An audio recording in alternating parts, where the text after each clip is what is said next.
चलो बच्चों, हम पढ़ते हैं classification of electrical network.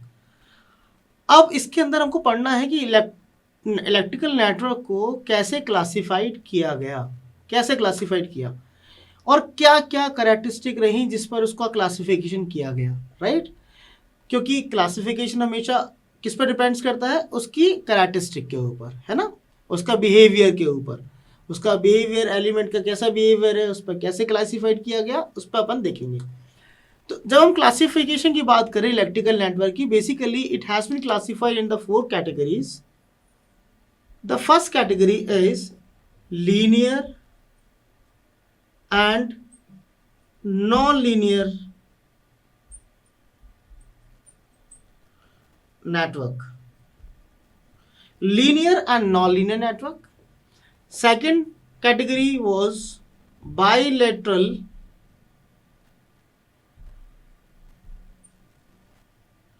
and unilateral network. Third category was active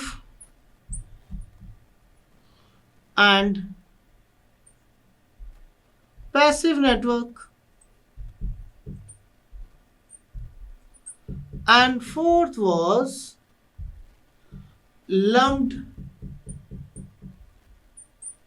and distributed network.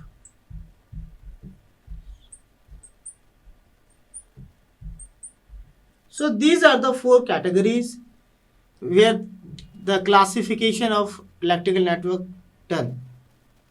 अब इसको हम समझ लेते हैं वन बाय वन। तो पहला पढ़ेंगे लीनियर नेटवर्क। लीनियर नेटवर्क है क्या? मैं नेटवर्क भी बोल सकता हूं बच्चे, इसको हम सर्किट भी बोल सकते हैं। तो हम कैसे डिफाइन करेंगे लीनियर नेटवर्क को? अ नेटवर्क और circuit in which parameter such as resistor, inductor and capacitor. एक बार रिपीट कर रहा हूं, देखिएगा।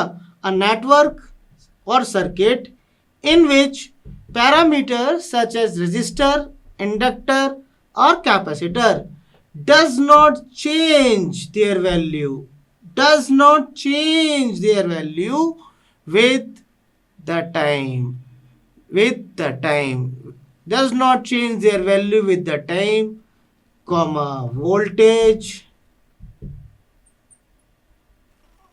comma, and current known as linear network। समझ में आ गया? एक बार और रिपीट करते हैं। क्या है लीनियर का मतलब? क्या है? Which does not change their characteristic with the time, voltage और current, that is called the electrical network और सर्किट, राइट।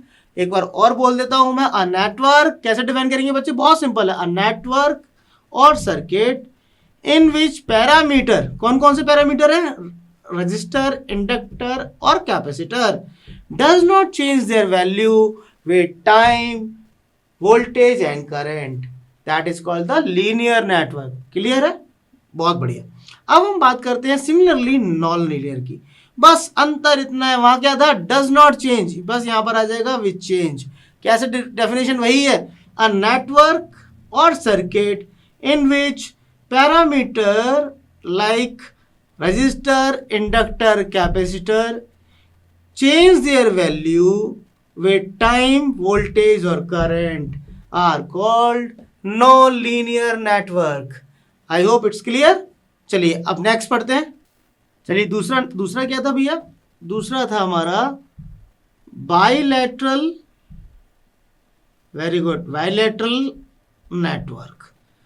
बाइलेटरल नेटवर्क क्या होता है? बाइलेटर का मतलब, बाई मतलब टू, समझ लीजिए। टू मतलब दो डायरेक्शंस, है ना। अ नेटवर्क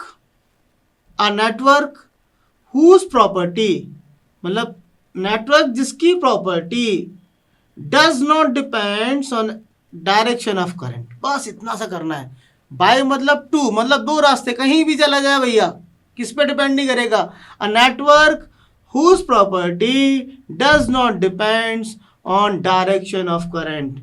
बस एक लाइन याद करना है, does not depends on direction. बस ये आपका हो गया बायलैटरल नेटवर्क। जस्ट इसका अपोजिट, जैसे फॉर एग्जांपल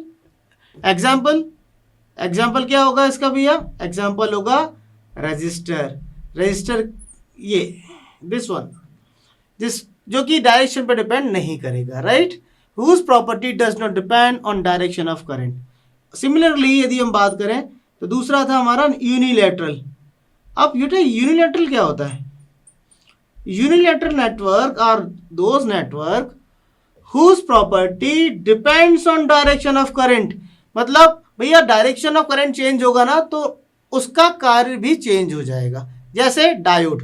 अब डायोड क्या होता है? Diode it works in the forward wise and it does not work in the reverse y direction, which means when the direction of the current is like this, then it acts as a forward wise, otherwise it acts as a reverse wise, right? So it is a unilateral element like diode.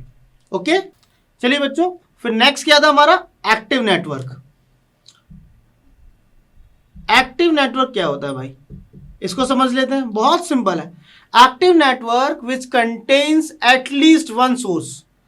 जिस network के अंदर, जिस circuit के अंदर कम से कम at least एक source हो तो वो हमारा एक्टिव नेटवर्क होगा, है ना?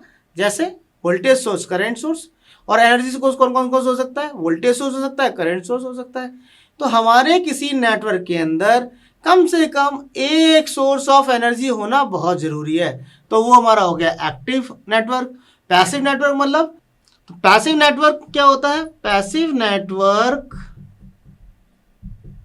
वो नेटवर्क है जिस नेटवर्क के अंदर कोई भी एनर्जी सोर्स प्रेजेंट नहीं होता। मैंने ये बोला, देखिए एक बार, यहाँ प्रेजेंट होता है, यहाँ कम से कम एक सोर्स चाहिए, यहाँ पर कोई भी एनर्जी सोर्स ना हो, तब वो नेटवर्क हमारा कौन सा कहलाता है? Passive network. एक्टिव नेटवर्क में एक सोर्स चाहिए, मतलब आपका इस टाइप का एक सर्किट हो गया जहाँ पर एक वोल्टेज सोर्स हो सकता है, करंट सोर्स हो सकता है।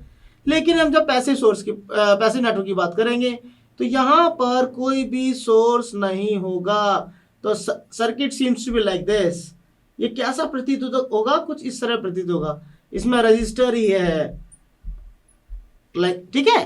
तो ये हमारा एक्टिव नेटवर्क हो गया, एक पैसिव नेटवर्क हो गया। अब एक छोटा सा नेटवर्क और आता है जिसको हम बोलते हैं लम्प्ड। क्या बोलते हैं बच्चे? Lump network. लम्प्ड नेटवर्क क्या होता है? Lumped is a network. Lump network क्या बोलेंगे हम लोग? A network in which all the elements. Lumped मतलब होता है बेटा जब किसी चीज को आप सेपरेट कर देते हैं, राइट? तो इसको हम कैसे बोलेंगे? अ नेटवर्क और circuit in which all the element are physically separable.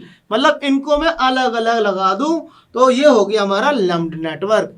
तो lumped network are those network whose element are physically separable.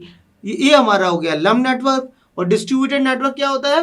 Distributed network क्या होता है भैया? कि अ नेटवर्क इन विच डिस्ट्रीब्यूटेड, ध्यान से समझिएगा, ये छोटी छोटी डेफिनेशन है जो पूछी जाती हैं, कम से कम पूछ लेता है कि भैया बताइए डिस्ट्रीब्यूटेड नेटवर्क क्या होता है।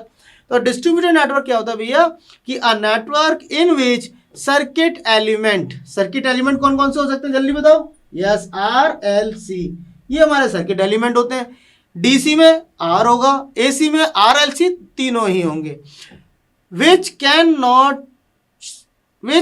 Not be physically separable. जिसको सेपरेबल कर सके वो लम्प्ड हो गया, जिसको नहीं कर पाएंगे वो डिस्ट्रीब्यूटेड हो गया।